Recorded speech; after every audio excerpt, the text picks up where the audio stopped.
Hey guys, welcome to the channel, and this is another part of the Decade Build series. If you haven't seen the other parts, you can check that out. I'll provide a link to the playlist down below, and you can play a little catch-up. But we are in the last decade before present day, which is the 2000s. Well, early 2000s, I would say this build would be. I decided that I'm just going to do one build. I usually do 2 builds per decade, but because the early 2000s and the late 2000s, before 2010, it's really not all that different. And so I decided I'm just going to do one build, and I'm going to do present day for the 2010s. So this build is a Mediterranean-inspired suburban home, and they were really popular in the early 2000s in Florida. I'm not sure if they were popular elsewhere in the States, but definitely in Florida. I had many friends who had a Mediterranean or Spanish-looking home, and so I wanted to do kind of something similar, something to pay homage to my childhood and my friends and all that. So one of the silliest things that I remember, it was kind of like a small concern, I guess, for some, but it was what to name the new decade. That came to be after the 90s. A name for the 2000s wasn't really agreed upon by everybody in the same way as previous decades, such as, the 60s, the 50s, because there's a whole new thing. And as far as I remember, people mostly said 07 and dropped the 20 at the beginning. So that was kind of a thing.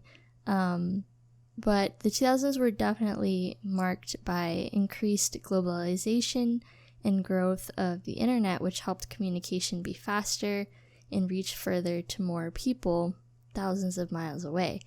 One of the most prevalent events in the US right in the beginning of the new decade was the September 11th, 2001 terrorist attacks on the World Trade Center in New York, the attacks on Washington, D.C., and Pennsylvania. I actually remember being 10 years old at home, and I believe it was sometime in the late morning or so, like around 11-ish or something like that, but I was homeschooled, so I was home and I was watching TV, and then my dad called us to switch to the news, and I remember watching the Trade Center smoke and how it was like exploded and collapsed on itself. And at 10 years old, I was pretty devastated, and I couldn't understand why people would do something like that. And shortly after the quote war on terror began and troops were deployed to fight largely in Afghanistan and Iraq,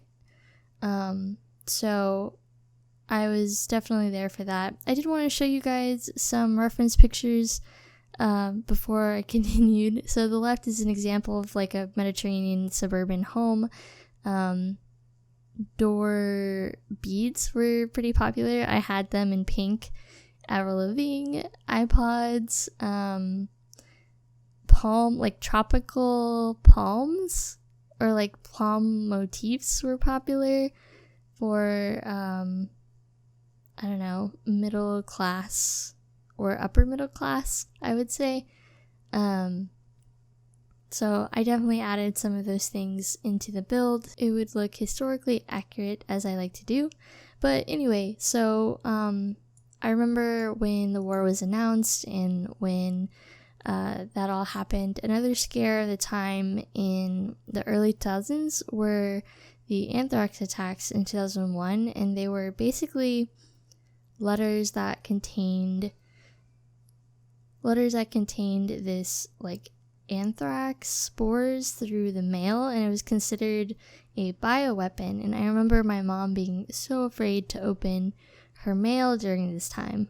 And in 2003, anti-war protests happened all over the world in protests of the invasion of Iraq by the US, and at the time, it was considered the largest anti-war protest in history. So I remember seeing all that on the news and, being around when that happened, and I'm sure most of you guys have as well. But in 2008, the first African-American president was elected to office, which was Barack Obama, and he was elected to office after George W. Bush. Another major event was the Indian Ocean earthquake in 2004 and Hurricane Katrina in 2005, which flooded New Orleans and caused a massive amount of damage. Katrina, from what I understand, really damaged George W. Bush's reputation because most everyone believed his administration didn't act quick enough after the hurricane kind of subsided. Another prevalent concern during the 2000s was the oil crisis. I remember gas reaching almost $5 a gallon by 2008, which really sucked because I graduated in 2008, but I was dual enrolling at college and driving about 20 minutes each way. So I was using quite a bit of gas and toll money and working a part-time job, so that wasn't really paying the bills for me. And a lot of times I would have to choose whether I buy groceries or gas for the week.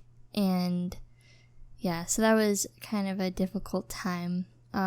Culturally, the early 2000s saw an increase of LGBT rights, with more countries recognizing civil unions and many countries recognizing civil marriage to same-sex couples. In 2001, the Netherlands was the first country actually to legalize same-sex marriage, so it wasn't that long ago that the LGBT community made headway for their rights. Several movies in the early 2000s are now considered classics, but two in particular I remember rocking everyone's worlds, and those were Harry Potter and The Lord of the Rings. The Harry Potter series and the Lord of the Rings series. Finding Nemo was also pretty influential in the animated genre, and I remember seeing it in theaters and bawling my eyes out. And as far as music goes, in the early 2000s, because of the internet, it pretty much forever changed how people accessed it, and it also allowed for digital copies of music and songs and albums to be distributed, which made handheld music extremely popular. In my personal experience, most of my friends and myself were obsessed with pop punk, emo, and post-hardcore music, and I was definitely a scene kid for the latter half of the 2000s. I wasn't allowed to color my hair at the time, but I wore colorful bows in my hair and, the razored bangs that covered your eyes and were in your face. And I had X's on my hands that I kept after seeing a show, for the longest time. I was so proud of it. It was all about those MySpace profile pictures, and they better have the right angle or you're nothing. As far as TV goes, at the time, I remember most of what was popular were reality TV shows like American Idol and Dancing with the Stars, and I think they're still going, or at least Dancing with the Stars is. I've never really been interested in them, to be honest, so I don't know about that. That 70s show ended in 2004, and so did Friends.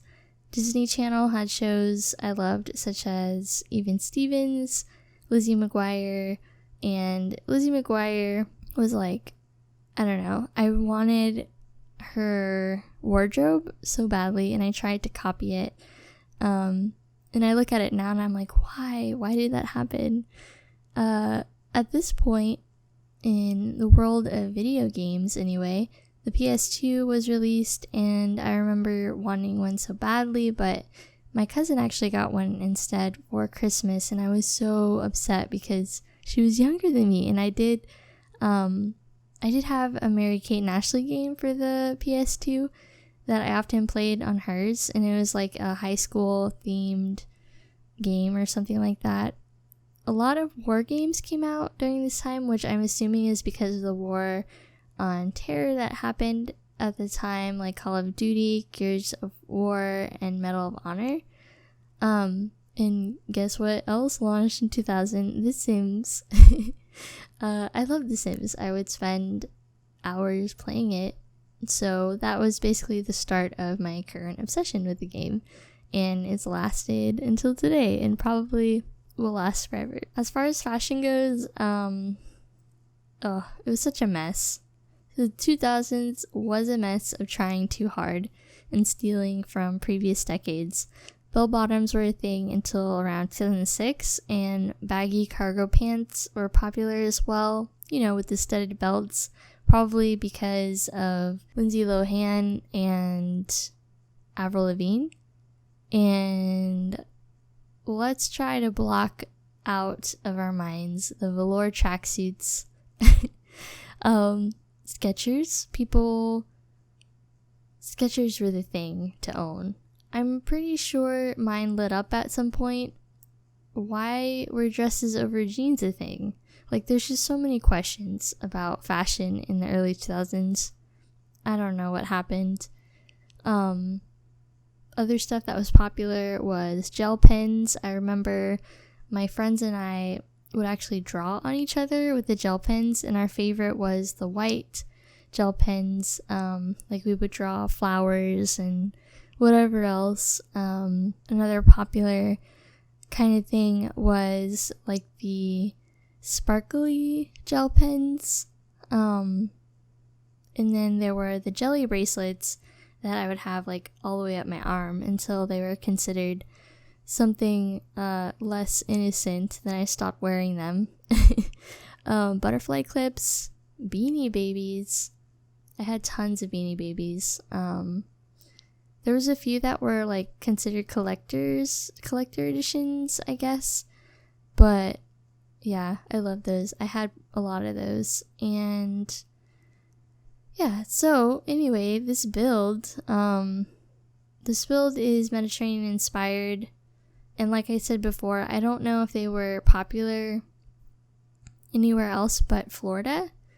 But in every sense of the word, they're definitely suburban homes, but with a Spanish or Italian influence. And also what I mentioned, the palm and tropical motifs, they were on everything, like illustrations, hand towels, artworks, so much stuff.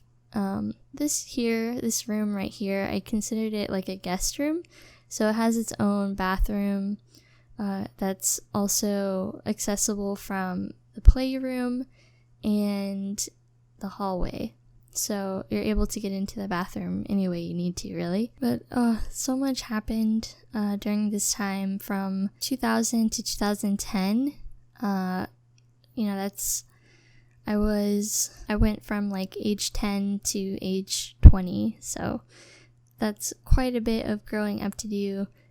Quite a bit of growing up that I did during this decade. I wanted to add a playroom because I remember my best friend at the time, she's still my best friend, going on 18 years, I think, but she actually had a playroom connected to her bedroom, and there was a bathroom in between, so I'm assuming the playroom would have been a guest room, but I thought that was the coolest thing ever.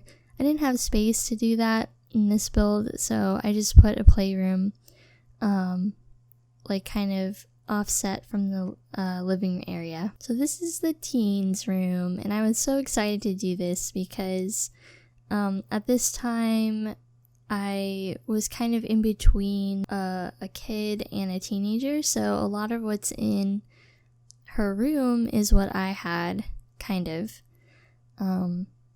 I remember having those like dangly beads in front of my door. I wasn't sure if they would work in front of the door, so I just put them in front of the window instead.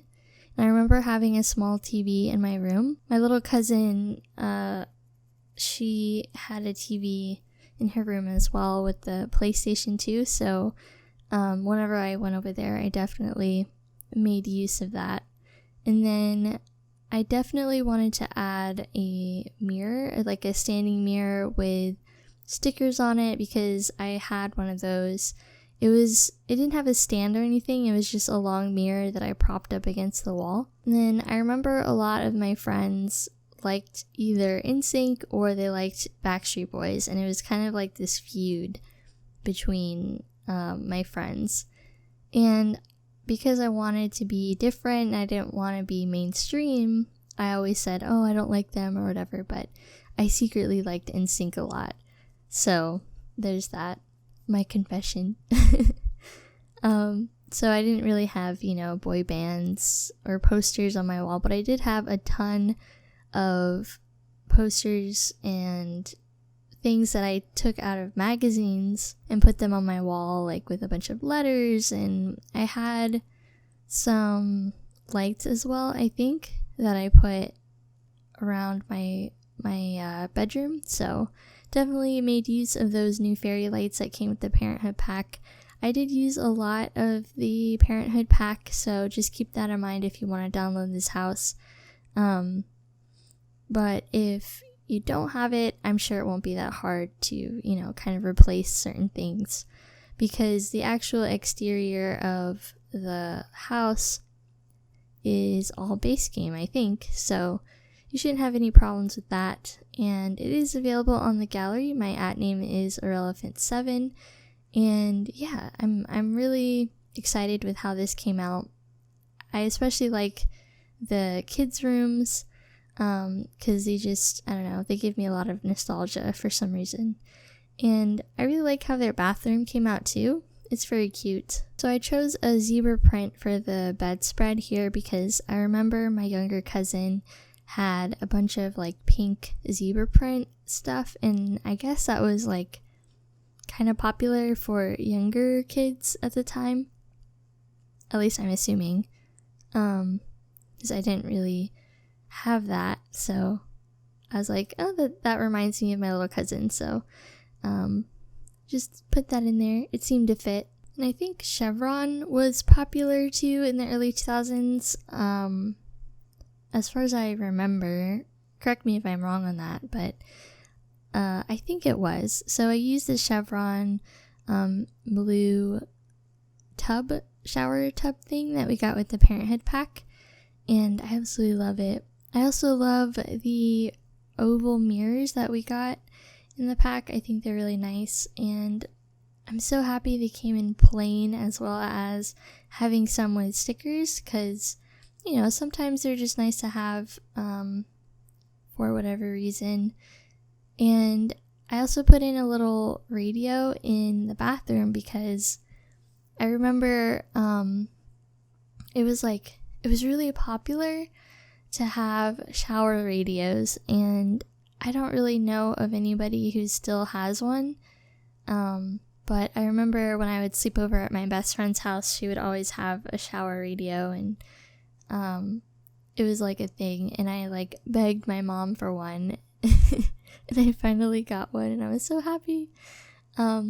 This is the master bedroom, and I imagine that this house is